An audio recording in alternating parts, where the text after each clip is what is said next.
Hi friends, പുതിയൊരു വീഡിയോയിലേക്ക് സ്വാഗതം.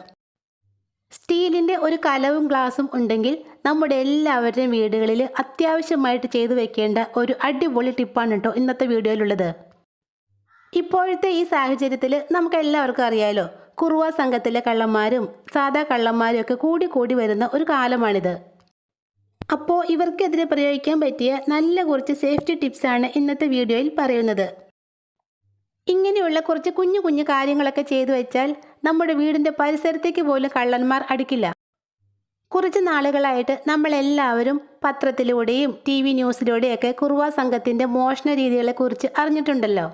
ശരീരത്തിൽ എണ്ണയൊക്കെ പുരട്ടി അർദ്ധനഗ്നരായിട്ടാണ് ഇവർ മോഷ്ടിക്കാനായിട്ട് വരുന്നത്. പലതരത്തിലുള്ള ആയോധന കലകൾ അറിയാവുന്ന ഇവർക്ക് മറ്റുള്ളവരോട് ദയയോ ദാക്ഷിണ്യമോ ഒന്നും തന്നെയില്ല. മോഷണ ശ്രമത്തിനിടയ്ക്ക് എന്ത് ക്രൂരകൃത്യങ്ങളും ചെയ്യാൻ യാതൊരു മടിയില്ലാത്തവരാണ് കുറുവ സംഘത്തിലെ ഈ കള്ളന്മാർ. സ്വർണവും പണവും അതുപോലെ വിലപിടിപ്പുള്ള എന്ത് സാധനങ്ങളും മോഷ്ടിക്കുക എന്നുള്ളതാണ് അവരുടെ ലക്ഷ്യം. അതിനുവേണ്ടി അവരെന്തും ചെയ്യാൻ മടിക്കില്ല. അവർ ചെയ്യുന്ന ഒരു മോഷണ രീതിയാണ് അർദ്ധരാത്രിയിൽ നമ്മുടെ മുറ്റത്തുള്ള ടാപ്പ് തുറന്ന് വെള്ളം കളയുന്നത്. രാത്രിയിൽ ഇങ്ങനെ വെള്ളം വീഴുന്ന സൗണ്ട് കേൾക്കുമ്പോൾ ടാപ്പ് അടയ്ക്കാൻ വേണ്ടി നമ്മൾ പോയി വാതിൽ തുറക്കും. അപ്പോൾ ആ സമയത്ത് അവർ നമ്മളെ അടിച്ചു വീഴ്ത്തിയതിന് ശേഷം അകത്ത് കയറി മോഷ്ടിക്കും. രാത്രിയിൽ ഇങ്ങനെയുള്ള സൗണ്ടൊക്കെ കേൾക്കുമ്പോൾ ഒരിക്കലും പോയി വാതിൽ തുറക്കരുത്. അതാണ് ഏറ്റവും നല്ലത്. അതുപോലെ തന്നെ അർദ്ധരാത്രിയിൽ സ്ത്രീകളുടെയോ കുട്ടികളുടെയോ ഒക്കെ കരച്ചിൽ സൗണ്ട് നമ്മുടെ വീടിൻ്റെ മുറ്റത്ത് നിന്നും കേട്ടെന്നിരിക്കും. കുറുവ സംഘത്തിലെ കള്ളന്മാരുടെ മറ്റൊരു മോഷണ രീതിയാണിത്. അവർ ഫോണിൽ റെക്കോർഡ് ചെയ്തു വെച്ച് നമ്മളെ കേൾപ്പിക്കാൻ പ്ലേ ചെയ്യിക്കുന്നതാണ് ഈ കരച്ചിൽ സൗണ്ടൊക്കെ. രാത്രിയിൽ ഇങ്ങനെയൊക്കെയുള്ള കരച്ചിൽ കേൾക്കുമ്പോൾ നമ്മൾ സ്വാഭാവികമായിട്ടും പോയി വാതിൽ തുറക്കും. ആ സമയത്ത് അവർ വാതിൽ തള്ളി തുറന്ന് അകത്ത് കയറി മോഷ്ടിക്കും. മോഷ്ടിക്കുക മാത്രമല്ല, നമ്മൾ ഉപദ്രവിക്കുകയും ചെയ്യും. അതുകൊണ്ട് ആ സമയത്ത് ഇങ്ങനെയുള്ള സൗണ്ടൊക്കെ കേൾക്കുമ്പോൾ ഒരിക്കലും പോയി വാതിൽ തുറക്കരുത്.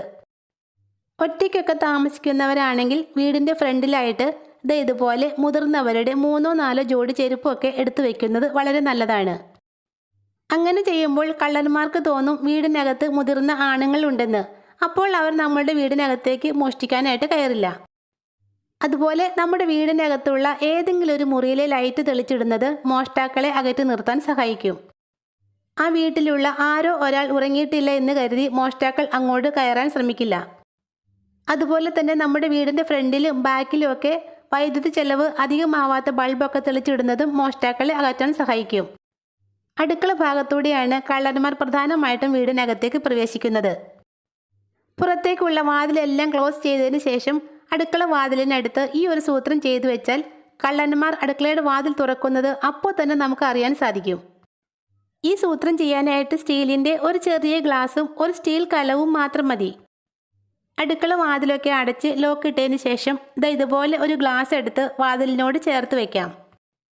ഇനി ഈ ഗ്ലാസിന് മുകളിലേക്ക് നമുക്ക് ആ സ്റ്റീൽ കലം ഇങ്ങനെ ഒന്ന് വെച്ചു കൊടുക്കാം.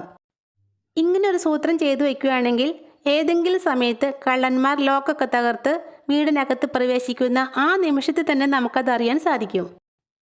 കലവും ഗ്ലാസും സെറ്റാക്കിയതിന് ശേഷം നമുക്ക് ആ ഡോറ് പുറത്തു നിന്നും ഒന്ന് തുറന്നു നോക്കാം.